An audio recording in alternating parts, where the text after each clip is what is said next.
So best introduce ourselves. I'm David Lemberg from Manchester. I'm the producer of the Mancbeth project. I wrote a screenplay several years ago, and it's the Macbeth story set in a Manchester nightclub. So I imagined what a Shakespeare play would look like if William Shakespeare was alive today, and wrote it in Manchester.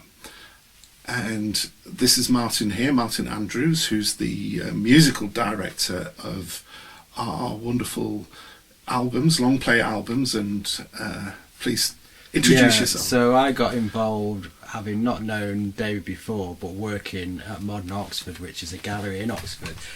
Ironically, we're both from the same part of Manchester, South Manchester. Well, you're Old Trafford, I'm more Stretford. Yes. And but we didn't know each other. I was working at this gallery in Modern Oxford.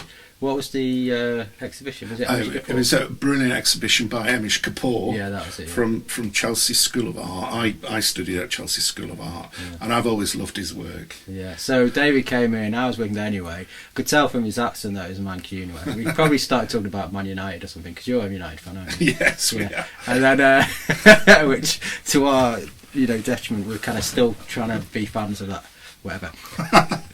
We got talking about music. I'm a musician. I've kind of done music for about 20 years or so, and I explained that I have a little studio. We're actually this is my studio here at the moment, and you were explaining that you were trying to get this script into a film, and instantly my mind was saying, "Oh, that could kind of possibly be an opportunity for music." So I offered kind of whether you'd want to have some music. And what was your thought then when I offered that?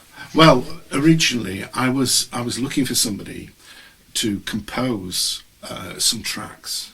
Yeah. I'd approached Steve, a wonderful musician from Manchester, to write some tracks, and she was interested initially in the project, but I suppose I wasn't specific enough. So when I met you, I think that's what led to the conversation of creating initially some tracks. Yeah. But I was absolutely gobsmacked when you sent some examples across, and I thought, oh wow, because I checked out your previous stuff, and I thought, well, there's obviously room for expansion here to a long play album. Yeah. So, and I was sort of pleasantly sort of surprised, and I just thought, wow, what a wonderful coincidence, sort of meeting in the art gallery. Yeah. You introducing yourself, and of course the fact that I was in search of a musical artist of some kind of spec, and that you offered to do this, and I was absolutely intrigued that we could expand on it. I couldn't believe that your range of skills just fitted the remix. So it was good fortune really for both of us, and then I think quite quickly I just cracked on with thinking, well, this could be an actual album in its own sense, because as a musician you think about an album as a life force of 10 tracks or whatever and 45 minutes, whatever. So although I kind of thought, well, okay, I'm writing music for possibly a theatre production or a film or this script particularly, and I'm thinking about Shakespeare, and thinking about Manchester, and thinking about kind of Manchester sound references, where it's Joy Division or acid house and stuff. And then so I'm starting to get into the concept that you've developed, but in a musical sense. And I know you didn't initially see it as a musical sense, but there is that crossover, because if you're going to set Shakespeare in Manchester in a club, you're going to have to think about things like the hacienda, acid house, or kind of the more gothic kind of sounds of the buildings and things. So what you were describing with your script and the way you developed this world, this interpretation, had a kind of a musical world to it. So quite quickly I could think about, okay, I can think about those sounds. And then also the way you're describing with the script that the particular characters, whether it was like Mancbeth, who was like a club owner, or Lady M, who was a DJ, again there was a narrative there, so I felt, well, I could start having individual songs telling that narrative. And then I don't know how we got to it, but then there was this conversation about actually having some narrative between the songs, and actually having the character of me as a musician who was in the club as a warm-up DJ and could tell the story of Mancbeth. So quite quickly it went from your thing, not to my thing, but to a kind of a complementary thing that together became this third element almost. You know? Well, totally. We totally synergised together. It was almost like we were speaking the same language, but I didn't realise how skilled Martin was, because when he came back with these initial tracks, I thought, wow, there's room for invention here, all sorts of possibilities. And I really just enjoyed the fact that I didn't know how it was going to evolve. I didn't care, and I thought, wow, that's the true artistic license, when even though I was sort of in the background slightly sort of influencing the theme, but that whole sort of catharsis, that whole sort of drive was coming from Martin. And especially on the Manc chat stuff, because I didn't think, well, I never thought of that. And of course, when you started to introduce the whole story narrative element, I thought, wow, what an exciting possibility here.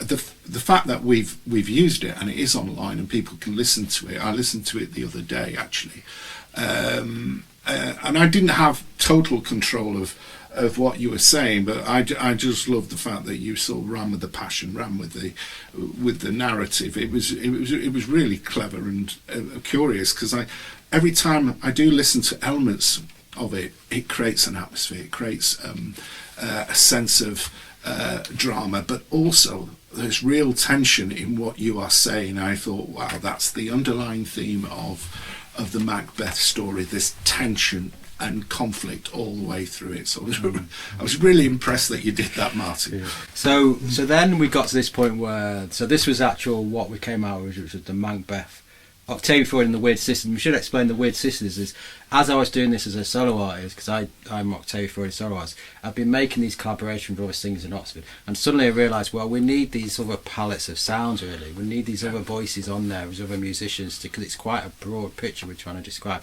So then suddenly I'm kind of asking people like Emma Hunter and Mila Todd, the Bobo, these sort of singers, Pet Twin, to kind of come in on the Oxford scene, to kind of bring their voices and bring their kind of guest spots. So that's why it's called the Weird Sisters. And then what we've got on here, we've got 13 tracks, and then online we've actually got the narration version as well. So this is the original kind of album, but then we've got this narration version as well. So that we kind of had something tangible then to say, look, we can do gigs around this, we can do shows around this. And then I think we kind of thought, right, well, we should do this live. And then was it you said, because I worked at Monroe, right, why can't we just do this at Monroe? So that's where this thing came out of. And then we decided to hire that for the first kind of show, really. You had Brian, it was Brian Gorman, who was, just to remind me, what was Brian Gorman's connection with, is it New Dawn Faith? Brian Gorman, he's a writer, he's an actor and producer, and I met him many years ago, but he's written this play about Joy Division, and he's the sort of MC Tony Wilson character that narrates the story of Manchester, but also the story about Joy Division. So Brian he's an interesting character, and I thought actually he would be the front man of our particular show. But just sort of jumping back a little bit, Martin, you've now explained the process of you've explained a little bit of the process, that it was a kind of a democratization of Mancbeth because you introduced other people. But how long did it take to make this album? It wasn't something overnight. It took quite some time. The fact that you were very patient with it, and of course you were striving for excellence, and that's the other thing that I was impressed with, what you were trying to do. Yeah, it probably took about a year because I was already kind of doing my own music, solo stuff, and also there's probably another album's worth of tracks that didn't get on the album that are okay, but we really wanted to capture each song that told a different part of the Mancunian Shakespeare tale. So if the opening track "Fair Is Foul," that wants to capture that kind of opening couplet. You know what I mean? But it's known as a concept, Yeah. concept album. Yeah. Conceptual in the sense that sometimes that gets confused, that the idea is more important than the artistic expose of whatever you're doing. But the fact that there's a lot of strength in what you've created on these albums, but it tells the whole story arc of what I've written from my screenplay. So it goes through all the essential dramatic bits, and each song tells its individual story about that character and that situation.